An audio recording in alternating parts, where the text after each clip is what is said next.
Welcome to Serenity Wealth Now with Chris Cooper. This is not your typical financial radio show. As a licensed CPA, insurance agent, and investment advisory representative, Chris coaches his clients on a holistic view of financial well-being with an objective of providing a complete financial strategy to fund life's goals. Chris is here to guide you down the path to the financial serenity you deserve. Now, here's Chris Cooper. All right, welcome. Good morning. It is the first week of office for our new president. Exciting times in 2025. And so we'll talk a little bit about that with our special guest. We have Susie Moore in studio today with RedState. Susie, how are you? I'm good. I'm happy to be here. Yeah, thank you so much for coming in to our little Serenity Wealth studio here. So appreciate the invite. Absolutely. Well, and you're local in the St. Peters area, so makes it easy for your commute, you bet, if you will. Mm-hmm. So pretty exciting stuff to start off the year. Yes. With the election, and now he is officially on duty. That's true. This is the first full day of the second presidency of Donald Trump. Full week. So we kind of have an idea where his agenda will take us, right? I mean, the outline is fairly in place, and he's got the pieces of the other members of the political scene to help make these things more of a reality, perhaps too. Maybe less fighting. Yeah, I think this is going to look a lot different than the first term did. Yeah. I think there's a lot more people of his own party and in Congress that are on board with him and wanting to help move that agenda forwards rather than just oppose him and resist it every right. Well, and it feels a little different too, because I think that there was a lot of shock in the first presidency or the first campaign, if you will, like, oh my gosh, I can't believe this actually happened, right? And there was just a lot of the public sentiment. You still get the criers, the people that are upset. Sure. But at the same point, you get that in every election. That's true. Right? I think it's one of those things, like, it's pretty much 50-50 these days. I think so. I think people are less shy about stating their support for this president. I think everyone's gotten used to him, and people that can't stand him, they're never going to be able to stand him. But the people that either love him or at least support him or support him being elected are like, yeah, it's okay. I'm not going to get canceled because I said that now. Yeah. So it's a little bit, you can breathe a little easier and just be honest about where you stand on things. Yeah. Well, and you kind of hit something there on the cancel thing. I feel like we're also kind of tired of this cancel culture. Everybody is. Right? Yeah. We're over it. It's just done, right? And so one of the things that was just put into place, the whole, hey, you're either male or female in today's world. That was one of the first steps. And I think that was interesting. First. Yeah, I was actually on a press call yesterday morning about that, and they were laying out the details of it. And it's going to make a difference on federal forms and basically just the federal government's approach to those things. Right. And that's a big change, and I think some people are probably stunned by that, but he's been pretty clear about that all along. Absolutely. Well, I think that's one of the Republican Party kind of staples as well, right? And, you mentioned the more complicated, right? Those kinds of things do complicate forms. And, just governments are not necessarily, and the U.S. government isn't known for efficiency. No, let's just say. We're hoping that it'll be more so. Wouldn't that be nice? Months. That'd be nice that would be a little nice. And I think that is, I was surprised in the inauguration. I, knew that Elon was taking a pretty big part of kind of some of the little, behind the scenes type of things and some of the consulting type of things for him to be right next to the Trump family during the inauguration ceremony. That kind of speaks a lot. He's been spending a lot of time with them. He's kind of like the extra adopted son, like the cousin Oliver of the group. I mean, it seems like he's spent a lot of time at Mar-a-Lago. He's particularly had his little son X with him for a lot of it. So I think he's kind of an extended member of the family at this point. Yeah. Well, and, he is a very eccentric individual. He is. And I think that a lot of these very highly intelligent individuals are a little awkward on the social side at times. Yeah, and I think you'd be the first to acknowledge it. Absolutely. I mean, he's been very upfront with that, and it shines through sometimes, but then so does his intelligence and his success and his vision. Right. So. Well, when he was at the inauguration and talked about planting a flag on Mars, you could see the passion. Thumbs up from Elon when he said that. Yeah, wasn't that exactly. That's kind of cool. I think that's kind of crazy, but I also don't mind it being more of a private venture into that space exploration type of venue. Yeah, I think finding a way to make public-private partnerships work from an efficiency standpoint and from a success standpoint is a good thing. And then I think it's good to have vision, to have that sort of like aspirational approach to things, and because we haven't really had that for a long time. No, we have not. And that's where the space exploration is kind of gone by the wayside. It right? has. So, and that vision does create, it's not just about going to space, right? I mean, it's just a different thought process. It's doing things that you don't think were necessarily possible. Outside the box. Right? And that's something that really, and I would think that not just the U.S. government, I think that that's just a governmental entity thing. Very stale, very archaic, old school. This is how we've always done things. Absolutely. Without much change, right? Very resistant to change. So hopefully we'll see a little bit of new blood, some of that. And I think that's another really interesting thing from this that's a little different from a cultural perspective. I think his first term was much more so, this is really, upsetting the apple cart of the norm.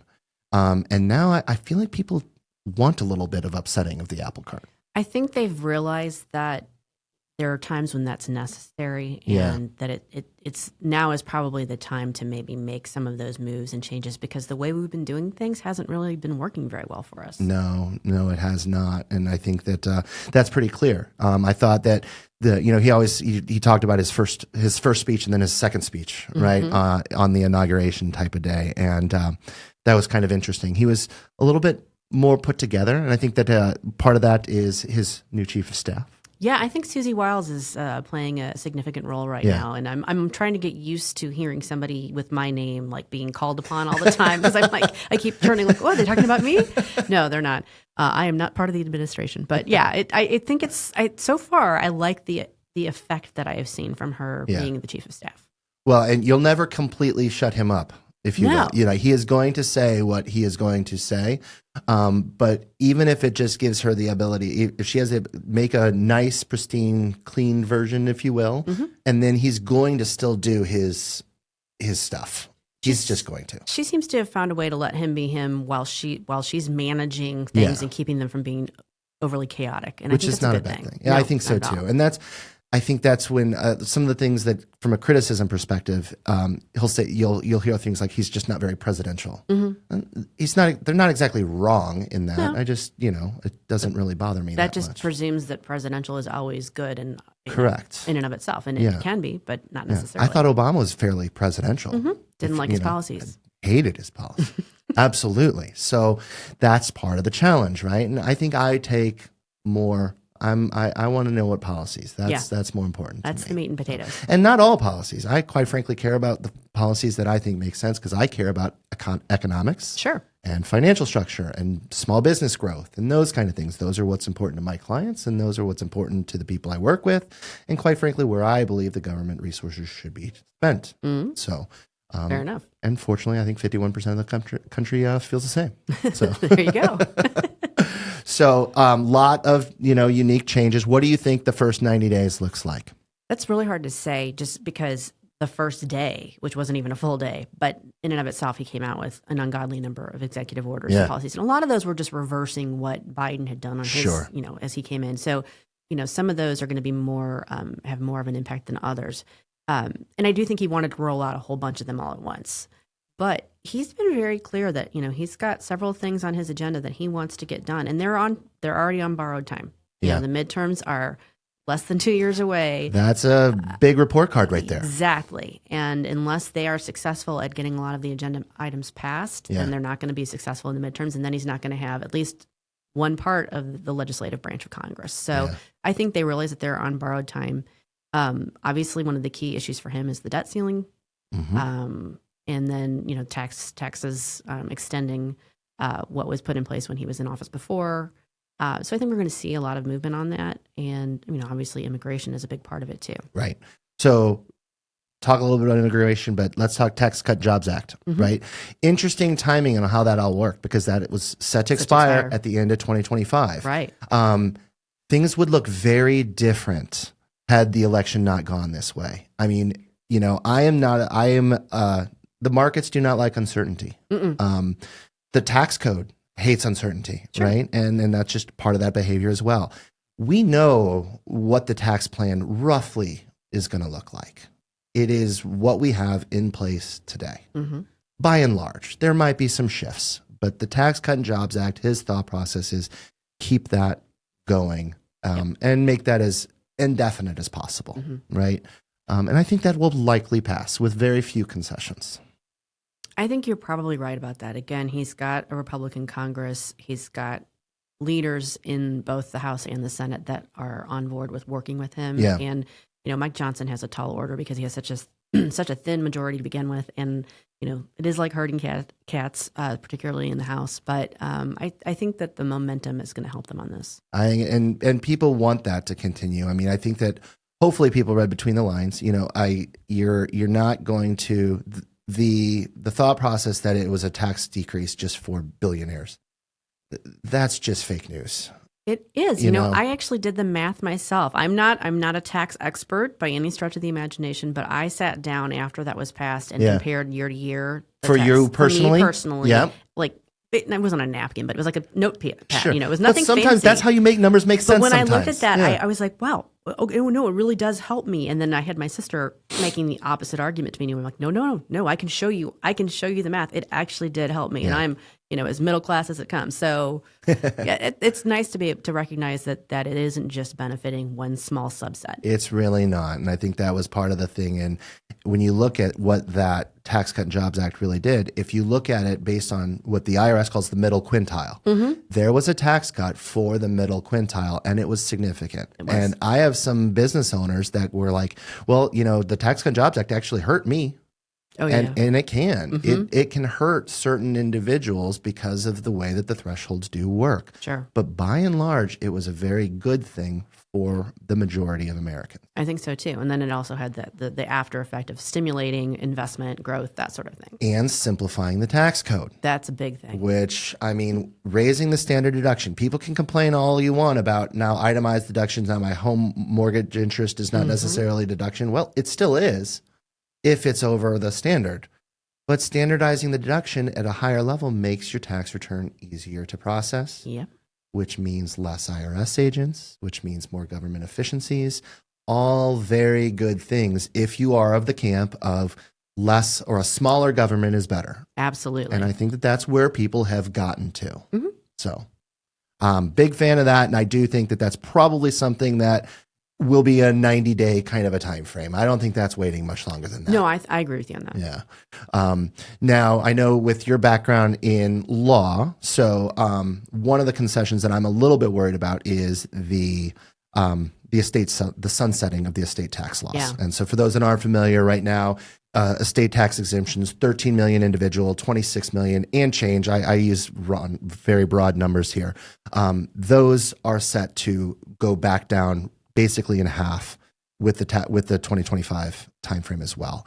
I'm a little bit more skeptical of that one being able to stay in place. That might end up being a bargaining chip. Yeah. It might have to be. I think it depends.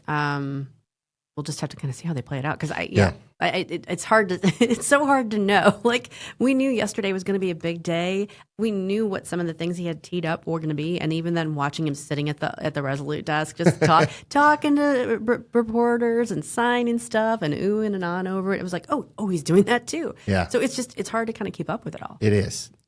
Now, do you feel Vance is going to have a bigger role in this presidency? Because I didn't feel like Pence had much of a big outgoing type of presence in his first term. No, Pence was at the time was a wise choice to offset the larger than life outsized character of Donald Trump. Yeah. He was the staid, the traditional, the establishment, and it was a kind of a nice offset to it. We don't need that anymore. No one's interested in that anymore. Yeah. People are comfortable with who Donald Trump is. They're either going to go with him or not. Vance is not that type of person at all. He is his own person. He has his own aura, if you will, Yeah. and he doesn't seem to. I haven't sensed that Donald Trump is threatened by that in any way, or like feels like he's being overshadowed by that. I think he's a little bit more zen himself, to be honest. Yeah. Hopefully brings a little bit of zen to Donald. Exactly. Right? That's not a bad thing. Exactly. So I feel like he's going to try and figure out, just like he has with everybody that he's selected for his cabinet, pick out like how do I help this person shine in a way that's going to reflect well on me? Right. And I think J.D. Vance has the opportunity and the ability to shine in a lot of ways. Well, and I assume that part of that is to set up a presidential run for himself. A very logical and safe bet. I think that everyone's already, I hate that people are talking about 2028, but it's here. It's, it will be there before we know it. Absolutely, that's part of it. And one of the things that I think is the best aspect of him and in that role is he's so much better at articulating and expressing not only just the general concepts, but Donald Trump's agenda and the Republican agenda. Yeah. And it's just night and day contrast between what we have with Kamala Harris. So. Right. Well, and I think the hillbilly aspect is kind of cool too. He's already got his life story out there. I mean, holy cow. Yeah, great story too. It's easy. If you have not read that, folks, read the book. It's simple. And it's what a fascinating, enjoyable read. I hadn't read it and I had not seen the movie. And I went back. I had not seen the movie. About 6 weeks ago, maybe. And was like, okay, I had an evening to myself and I was like, okay, I'm going to actually sit down and watch it. And I watched it and I was stunned at how much I liked it. The movie? Yeah. Okay. I thought, it'll be interesting. But no, it was really, really good. And it really helped me understand a lot more about him because I didn't know a whole lot about him before he was chosen as the VP candidate. Yeah. And have a lot of respect for him and from what he's been through and recognize how that's shaped who he is. Well, one of the interesting thing that resonates, and in this kind of political environment, it's interesting to think about is his family was very democratic, the working class, very right? Much so. And you can see, and there's a little bit of political undertone to the book, but it's very subtle, and it is presented in a very clean and concise way. And the reality is that class has really shifted. Big time. Dramatically, and more so even with this election. But because that working class shift, it's because of the party focus, what they shifted. I mean, it is a shift. It's not a perceived shift. It's a policy shift. It's a total realignment that we're seeing. It is. And I think that speaks to the lower middle class and lower class, recognizing the working class, recognizing that the one party that they'd always thought was their champion really hasn't been and hasn't been delivering results. And, Donald Trump, one of his strengths is articulating that, the aspirations and the goals for everyone in a way that, and delivering on them. Right. That makes it appealing. Well, and no one really wants handouts. Like that's the thing, subsidies and all this entitlement stuff. People are tired of that. The working class doesn't really want that. And that's what I felt like that the book really did a good job articulating as well. No one really wants that stuff. Right. You want to earn it. You just want to have the opportunity to do so. And that seems very fair. And JD, the story of seeing how he rose above that stuff, incredible. I loved seeing his mom there at the swearing in too. How proud she must have been. Absolutely. Yep. Yeah, and that's an interesting relationship that was talked about too. So, It's not always an easy one. No. So that'll be interesting to see how this progresses over the course of this presidential term. I'm very hopeful because I think that we have a chance as the Republican Party to do something to add some consistency in messaging and tones that can really drive a difference. Because it's hard when you have a 4-year election cycle, and in many respects, as you know, almost 2-year. Yep. Right. People don't think about that all the time, but it is a 2-year cycle in this country. And there's some good things with that too, especially if you are, at the end of the day, I like less government. So I don't mind some stalemates from time to time. Sure. But it's going to be interesting to see what we can do because if we get the right report cards, we have set ourselves up for good succession for a longer period of time. Absolutely. And that's really what we need, right? Get back to those basics. So you talked a little bit about immigration as one of the top buttons, obviously in the election, but obviously one of the focuses for 90 days. So are we thinking about mass deportations here? What do you think? I think we're going to see some big movement on that. I think they've already been very clear that they're going to start out by focusing on people that have already that are not only here illegally, but that are engaging in criminal behavior here. I don't know that this has happened, but I know that there were rumors over the weekend that they were going to go be doing raids today in Chicago and New York, places like that. I don't know that I don't know. That seems like media doing a story. That might be. That might very well be. But a whole tranche of his executive orders yesterday had to do with the border. Securing it, basically declaring an emergency, designating the cartels as terrorist organizations. There was a whole bunch of. There was that's an interesting one right there. The terrorist organizations. What is that going to do to the relationship with Mexico and all that good stuff, right? Well, and part of that turns on the fact that the way that Mexico is run is, there's so much unfortunately, overlap between the cartels and the way the Mexican government is run. Right. They unfortunately have a whole lot of sway there. That's going to make things very bumpy. It is. I think. And I also think that may even make some things bumpy on the domestic side, just because I think that there are some programs and some agencies that operate in a certain way that's going to be a big adjustment, let's say. I don't know exactly how that's going to play out. But yeah, I lost count because there were so many orders signed yesterday, but I want to say there were at least 7 or 8 that were border specific. Yeah. And birthright citizenship was a huge one. Now, big deal, yeah. I don't think that one's going to stand because it's basically him interpreting the Constitution. Right. And I think that one's going to receive a lot of pushback. But it shines a light on the issue, and it actually forces the issue ultimately before the Supreme Court. And it's either going to force some legislation out of Congress, or a court ruling that defines it and makes it a little bit clearer. And it's funny you say that. So I think that Donald Trump's a businessman. Mm-hmm. Real estate in New York, not easy. No. Not easy real estate market. And people lose sight of that easily, right? Mm-hmm. But a business person knows that only a certain piece of what they do is going to actually occur. And some of it's bargaining chips. Absolutely. And some of it is just things that get thrown out there because of success ratios, and some things have to go and all that stuff. And there's an art to that. And I think that what we see in some of the things and some of the people that do not like him complain about, some of that's strategic. It absolutely is. I think some of it's to drive the conversation. I think some of it, as you said, it's a bargaining chip. Very rarely is it just, what it looks like at face value. Right.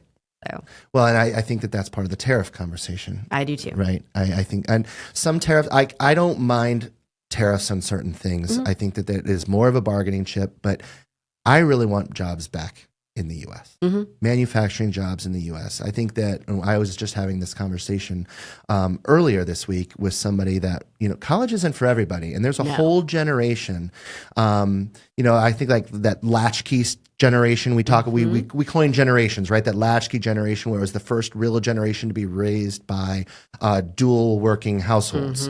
There was this thing that you had to go to college. You went to college, and not everyone in that generation that they were, above them went to college. So it was a big deal. You had to go to college. And I think I kind of fit right there in that wheelhouse. And I did go to school. I loved learning, and fortunately very book smart, and took a career where it made sense for me to do that. But it's not for everybody. No. And it's okay for it not to be for everybody. And that stigma's gone. But it increased college costs quite a bit in the process. But we're not going to get entitlements and student loan forgiveness, thank goodness. I think that's going to be a bad conversation going forward. But ultimately, I want to see some of those jobs coming back to the U.S. Yeah, and I think, based on what I've seen him say about it, I think that is one of the key parts of Trump's agenda. I mean, I think he wants those jobs back here. Right. Because I think he views that as its own leverage. It is. And if you can get U.S. companies to bring those jobs back, well, then that's what tariffs can do. Tariffs make that it changes the supply and demand, changes economics to make more sense to be manufactured in the U.S. And fortunately, I think that there was this time frame where society was like anti-American, and for the USA to be anti-American in our citizenship is terrible. Absolutely, but it existed. Oh, very much so. And I feel like over the last 4 years, maybe that's something that has something to do with that pandemic thing. We got some pride back. I don't know, but there is much more patriotism now than there had been for a very long time. I think people just got fed up and started kind of looking through a different lens at things and recognizing, hey, maybe we're not perfect, but this is literally the best there is. Yeah. So why not stick it out and stand up for it and make it better? Make it better, right? And be part of that solution. And I think that that's really a nice thing too. And I think we're tired of we're tired of handouts, first of all. Yep. We're tired of hearing about all that stuff. And I think it's a very contrast that happened between the two administrations, Trump's first term and then the Biden administration.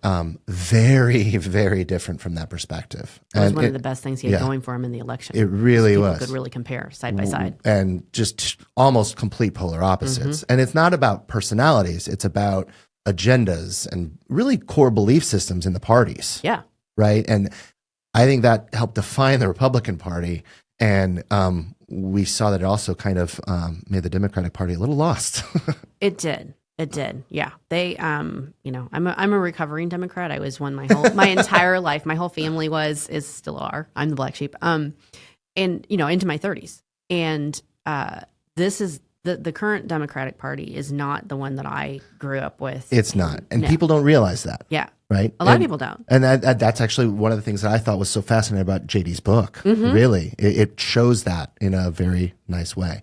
But you're absolutely right. It is a very different party, and it's shifted along the way. And I think that they've got some soul searching that they're going to be doing over the next couple of years as well. There's a leadership void, just because I think there's been so much focus. There's been so much focus, first of all, in the past 9 years on just opposing Donald Trump and the Republicans that they've forgotten what they're really supposed to be about. Right. But there's a lack of focus. They've lost the plot, I think, is a good way to put it. And there's going to need to be a lot of soul searching if they want to continue to be as a viable party and as a competitive one. And on the flip side, I feel like there's a big momentum shift. And all of a sudden it feels like there's a young youth generation rising on the Republican side of things. It has been fascinating to me. I know I'm Gen X, so watching the millennials come along and really kind of flounder and be very different from Gen X, and then Gen Z was assumed, I think, that they were going to carry on like the millennials. Yeah. And it's probably like 50-50. Yep. But my daughter is Gen Z, and most of her peers, they're very focused on they want to see the country succeed. Succeed. They are pro-American. They are open to republicanism and to Donald Trump, and we really saw that in this last election. Yeah.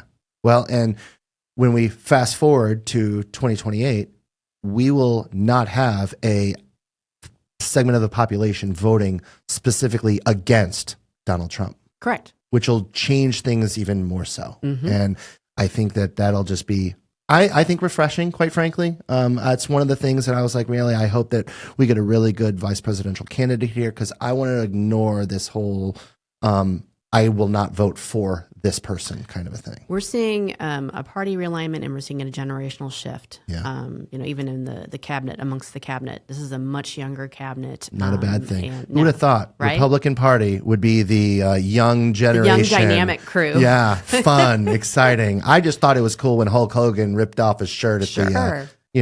That was just neat. So, but I'm a WWF entertainment kind of guy. There you go. So. Well, that works well between that and Dana White, and that works well with the Republican Party right now. Yeah, it seems to be. So, well, Susie, thanks for coming in. This is a really exciting time, and you've got your new show that just recently aired, so that's exciting. Yeah, RedState Radio. Yeah, listening to airing different contributors on your articles, basically. Yeah, we've got a lot of great writers at RedState, and I just have a couple on each week to talk about, kind of do a deeper dive into what's been going on that week in the news. And I love it. Well, that's awesome. And I think it is fun getting that message out.